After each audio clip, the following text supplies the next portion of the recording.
مسجدوں میں عید کی نماز کا سلسلہ چل پڑا ہے، یہ مزاج شریعت کے خلاف ہے۔ حالات کی وجہ سے، ضرورتوں کی وجہ سے مسجد میں نماز عید کی ہو جائے الگ مسئلہ ہے، لیکن عمومی حالات میں مسجدوں میں عید کی نماز یہ سنت کے خلاف ہے۔ اللہ کے نبی صلی اللہ علیہ وسلم کے دور کے اندر مسجد نبوی کی فضیلت اتنی زیادہ ہے کہ ایک نماز مسجد نبوی میں 50,000 نمازوں کے برابر ہے، لیکن پوری روایات اٹھا کے دیکھ لیجئے کہ اللہ کے رسول صلی اللہ علیہ وسلم نے مسجد نبوی میں سوائے ایک موقع کے کبھی عید کی نماز نہیں پڑھی۔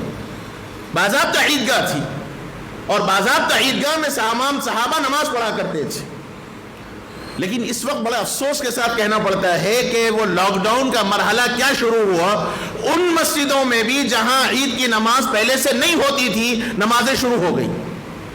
اور وجہ کیا ہے؟ فلاں مسجد میں ہو رہی صاحب، ہماری مسجد میں کہیں کیوں نہیں؟ کمپٹیشن یہاں بھی ہے۔ فلاں لوگ اگر غلط کرتے ہیں تو کیا آپ بھی غلط کریں گے؟ فلاں لوگ اگر سنت کے خلاف کام کرتے ہیں تو کیا آپ بھی کریں گے؟ زحمت ہے، عیدگاہ کو کون جائیں گا صاحب، مشکلیں ہیں بہت، تکلیف ہے بہت۔ دعوت کو جا کے لائن میں ٹھہر ٹھہر کے کھانے میں شرم نہیں آتی؟ وہاں کوئی تکلیف نہیں ہوتی؟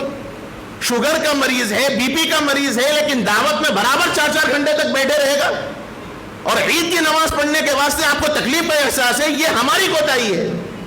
اور میں ایک بات صاف کہتا ہوں، اگر مسجدوں میں پہلے سے عید کی نماز نہیں ہوتی تھی، پہلے سے مراد ایک لمبے زمانے سے چل رہا ہے سلسلہ، تو الگ بات ہے، ختم کرنے کی ضرورت نہیں، لیکن یہ لاک ڈاؤن کی وجہ سے اگر سلسلہ شروع ہوا تو وہ ایک عارض کی وجہ سے تھا، ایک ضرورت کی وجہ سے تھا۔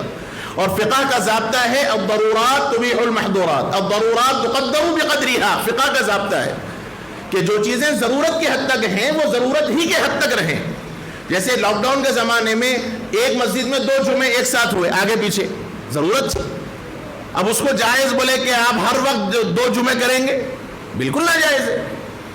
ایسے ہی لاک ڈاؤن کے زمانے میں بھی اگر عید کی نماز ضرورتاً ہوئی ہے مسجد کے اندر تو ہو جائے، ٹھیک ہے، ضرورت تھی، لیکن اگر اس کے بعد بھی یہ سلسلہ جاری ہے تو ساری مسجد کمیٹی والے عند اللہ سنت کے چھوڑنے کے گنہگار ہوں گے، ساری مسجد کمیٹی والے۔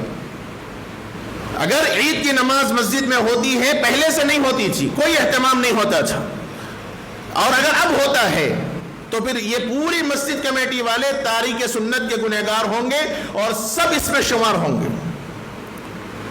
بہت افسوس ہوتا ہے، بعض مسجدوں کے اندر دیکھنے میں آیا کہ صاحب وجہ بھی پہلے نہیں ہوتی تھی، اب کیوں ہو رہی؟ تو صاحب وہ مسجد میں ہو رہی، وہ مسجد میں ہو رہی، وہ مسجد والے غلط کر رہے میں بھی کروں گا، وہ مسجد والے کر رہے تو میں بھی کروں گا۔ ہاں، ضعیف ہوں، کمزور ہوں، اتنے زیادہ کہ چلنا مشکل ہے، دور جانا مشکل ہے، حد سے زیادہ زحمہ ہے، عیدگاہ پوری بھر جاتی ہو، یا محلہ اتنا بڑا ہو کہ مسجد بھی ناکافی ہوتی ہو، تو ٹھیک ہے، ضرورت کی حد تک گنجائش نکل سکتی ہے۔ ہر مسجد میں مسجد کا افتتاح ہوا، عید کی نماز ہو گئی، مسجد میں افتتاح ہوا، عید کی نماز ہو گئی، جمعہ قائم ہو گیا، جبکہ باضابطہ شراحتاً ہے، تعدد جمعہ مناسب نہیں ہے۔ مقصد یہ ہے عید کی نماز کا اجتماعیت ہو، مسلمانوں کا شعار ظاہر ہو، سارے مسلمان اللہ اکبر کی صدا لگاتے ہوئے گھر کے باہر نکلیں اور عیدگاہ کے اندر اللہ اکبر کی صدا بلند آواز سے کریں، اور پھر عید کی نماز پڑھ کر سارے مسلمان اجتماعیت کے ساتھ اللہ اکبر کی ندا لگاتے ہوئے واپس اپنے گھروں کو آئیں، جس سے مسلمانوں کا شعار، ان کا اتحاد، ان کا اتفاق، ان کی اجتماعیت ظاہر ہو۔ یہ مقصد ہے عید کی نماز کا عیدگاہ کے اندر۔ ورنہ ہر مسجدوں میں چھوٹا چھوٹا مجمع عید کی نماز پڑھ کے نکلے گا تو پھر جو مقصود ہے نبی کا، جو مقصود ہے اسلام کا، جو مقصود ہے شریعت کا، وہ کب ظاہر ہوگا؟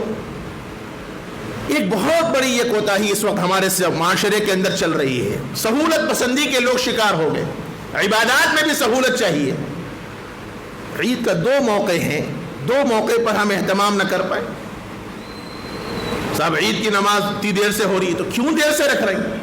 عید کی نماز جلدی پڑھنے کا حکم ہے، جلدی پڑھیے، اہتمام کیجئے، جلد سے جلد عید کی نماز ہو جائے، طلوع آفتاب ہو، اس کے معین بعد 10-15 منٹ کا وقفہ دیجئے، عید کی نماز پڑھ لیجئے۔ لیکن لوگوں کی سہولت کے واسطے، لوگوں کی صبح ہی ہوتی ہے صاحب 8 بجے 7 بجے، فجر کی نماز تو غیب ہی غیب ہے، تو ان کی سہولت کے واسطے عید کی نمازیں تاخیر سے کرنے پڑتی۔ آپ عید کی نماز جلدی اہتمام سے رکھیے اور اس کے معین بعد پھر آپ قربانی کر لیجئے اور کھائیے۔ اس کا اہتمام کرنا چاہیے۔ جن مسجدوں میں اگر پہلے سے، بہت پہلے سے سلسلہ چل رہا ہے تو اس میں روکنے کی ضرورت نہیں ہے، ہونے دیجیے۔ خواہ ایک چیز کو، جو چیز جاری ہو گئی اس کو بند کرنا مناسب نہیں۔ لیکن جن مسجدوں میں حالات کی وجہ سے، ضرورتوں کی وجہ سے، لاک ڈاؤن کے زمانے سے اگر عید کی نماز ہو رہی ہے تو پھر ان مسجدوں کو فوری عید کی نماز مناسب نہیں ہے۔ مسجدوں کے اندر عیدگاہ میں نماز پڑھنی چاہیے، تھوڑی تکلیف، تھوڑا مجاہدہ برداشت کر کے عید کی نماز پڑھنی چاہیے، اور خاص طور پر احناف کے مسلک کے اعتبار سے۔ ورنہ شوافے کے مسلک میں تو بات الگ ہے۔ شوافے کے مسلک میں عید کی نماز عیدگاہ میں بھی اور مسجد میں بھی، دونوں جگہ افضل ہے، وہ الگ مسئلہ ہے۔ لیکن احناف کے مسلک کے اعتبار سے تو عید کی نماز بہر صورت عیدگاہ ہی میں افضل ہے، ضرورت کی بنیاد پر بہت تیز بارش ہو رہی ہے، کیچڑ ہو گیا، عیدگاہ میں نماز کا پڑھنا مشکل ہے، تو ان ضرورتوں کے پیش نظر مسجد میں نماز عید پڑھنے کی احناف کے پاس گنجائش ہے۔